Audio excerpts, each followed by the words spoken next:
और ये दो टांग के बीच में जो पार्ट है, जरा सा माल हुआ लुचुर बुचुर करने लगा, कंट्रोल नहीं हुआ तो 70 साल के बुढ़ापे में लड़के से गुलामबाजी शुरू कर दिया। नहीं कुछ हुआ, जवानी में जानवर से सोहबत करना शुरू किया। नहीं कुछ मिला तो बाथरूम में अपनी मुट्ठी से, अपने हाथ से मुश्तजनी शुरू कर दिया। आजकल बहुत सारे जवान मुश्तजनी करके हिजड़ा हो गए।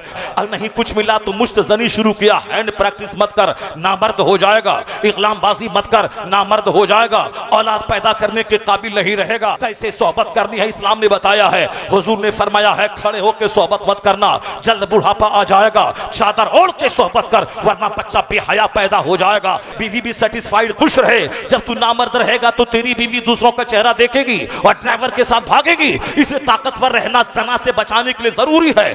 जना से समाज को बचाने के लिए मर्द का ताकतवर रहना जरूरी है, और ताकतवर रहने के लिए नमाज पढ़ना जरूरी है, और ताकतवर रहने के लिए जिक्र अस्कार जरूरी है। अपने आप को गैर जरूरी बातों से बचाया, जन्नत की ताकत वहां मिलेगी। यहां औरतों को सेटिस्फाइड करने की ताकत यहां मिलेगी। और जब तू ताकतवर रहेगा, समाज में सेनाकारी चोर दरवाजे से दाखिल नहीं होगी। मुस्तफा क्या कहते हैं, जो दो जबड़ों के बीच की जबान की सुरक्षा की जमानत मुझको दे दे, और दो टांग के बीच में जो शर्मगा है उसकी सुरक्षा की जमानत कोई मुझे दे दे।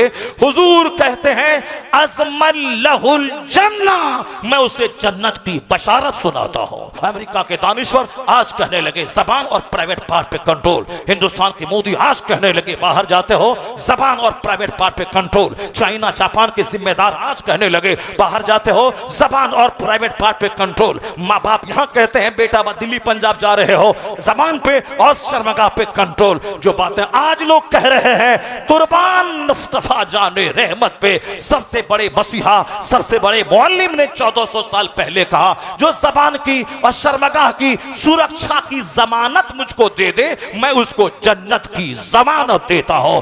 दिल दे दिया, नहीं माना तो जान दे दिया। कट गया। एक लड़का था, वह फांसी के फंदे पे लटक, गले में चादर लगा दिया और बोला कि देखो तुम अगर नहीं शादी करोगी मुझसे तो मैं मर जाऊंगा, अगर नहीं करोगी शादी मैं मर जाऊंगा। इसी खेल खेल में गले में चादर फंस गई और वह मर गया।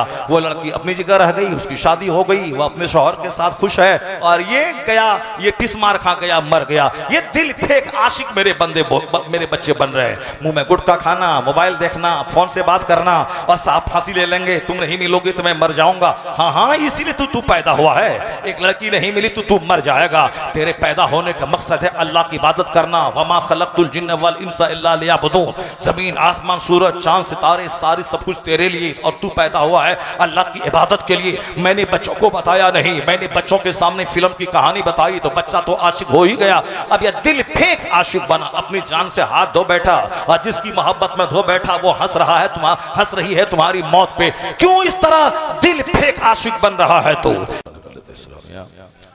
अस्सलामु अलैकुम व रहमतुल्लाहि व बरकातुहू।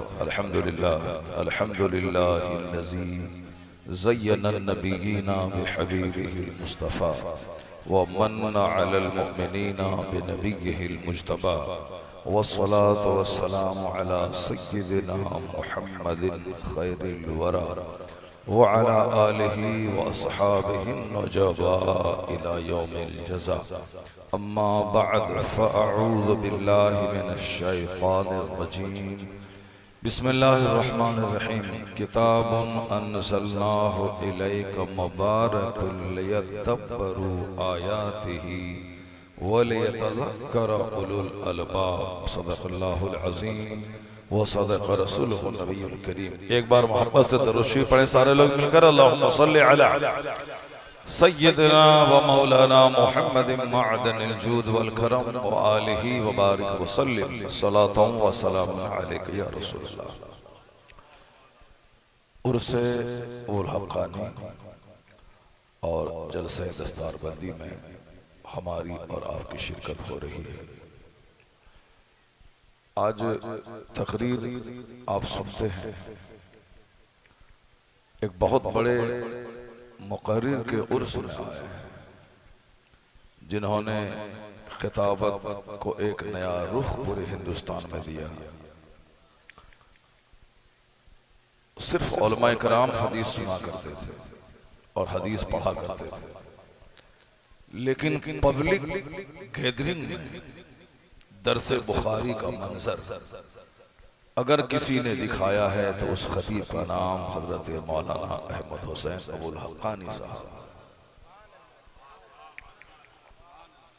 पब्लिक जलसे में मिशकात की हदीस, बुखारी की हदीस, मुस्लिम शरीफ की हदीस, इब्ने माजा की हदीस, अबू दाऊद शरीफ की हदीस, इन किताबों का नाम उलमा कराम कुछ लोग वो भी नहीं जानते या नाम सुने थे मगर उस किताब की हदीस पाक नहीं पढ़ते थे।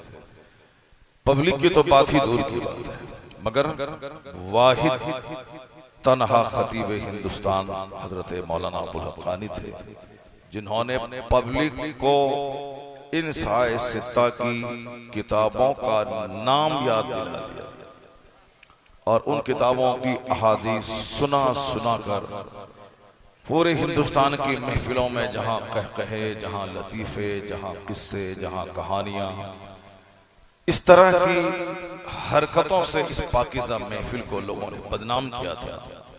अबुल हक्कानी साहब तनहा खतीब का नाम है जिसने हदीस रसूल का सहारा लेकर महफिल को पाकीज़गी अता की और इसी हदीस रसूल के सहारे पूरी दुनिया में मकबूले अनाम। पता ये चला कि सिर्फ लतीफा कहने वाले को मकबूलियत नहीं मिलती है, उससे ज्यादा हदीस और कुरान पढ़ने वाले को मकबूलियत मिलती है।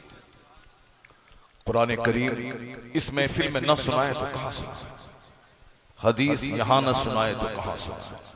ये कव्वाली की महफिल तो नहीं, ये कोई ऑल इंडिया नातिया मुशायरा तो नहीं है, कोई ऑल इंडिया गजलिया मुशायरा तो नहीं। क्या है? जलसे दस्तार बंदी और यह क्या कॉन्फ्रेंस, सीरत रसूल कॉन्फ्रेंस, दयारे हबीब कॉन्फ्रेंस, मतलब वहां खतीब आएंगे, कुरान हदीस की बात होगी, नात सुनी जाएगी। चूंकि इश्क रिसालत का नूर जगमगाने के लिए नात जरूरी है, लेकिन दीन ईमान बचाने के लिए कुरान हदीस का पैगाम जरूरी है। इसलिए हमारी महफिलों में नात ही सुनी सुनाई जाती है और सबसे ज्यादा फोकस जिस पे होता है वो कुरान और अहादीस का दर्स है। अल्लाह तबारक व तआला मौलाना अबुल हक्कानी साहब अलैहि रहमा की कब्र को रहमत व नूर अता फरमाए, हदीस रसूल का सदका उन्हें अता फरमाए, जन्नतुल फिरदौस में आला मकाम अता फरमाए। बस थोड़ी सी शांति बनी रहे और सारे लोग गौर से सुने। हमारी माँ बहन बेटियां अपने सरों को ढांप लें और अपनी निगाहें नीची कर लें, मर्दों को आंख उठा उठा के ना देखें और हमारे भाई, हमारे बेटे, हमारे चचा वो भी माँ बहन बेटियों को गौर गौर से घूर घूर के ना देखें। होना तो यही चाहिए था कि बीच में एक कपड़े की दीवार रहती ताकि एक दूसरे को न देख पाते, लेकिन जलसा जुलूस में, भीड़ भाड़ में इस तरह की बातें हो जाती हैं और जलसे में अगर ये इम्तियाज ना बरता जाए तो कहां बरता जाएगा। ए लड़का गौर से सुनो, ठीक से सुनो। सारे जितने लोग यहाँ बैठे महफिल में वो जान लें कि मैं जन्नत की क्यारी में बैठा हूँ, वो समझ लें कि मैं दरसगाहे रसूल में बैठा हूँ, वो समझ जाएं कि मैं अपने मजहबी रहनुमा के सामने बैठा हूँ। इधर 2-4-10 साल से बहुत गंदी हरकत दीनी मजलिसों में देखने को मिल रही है कि अक्सर बच्चे नौजवान नंगे सर जैसे चाहा वैसे आके बैठ गए।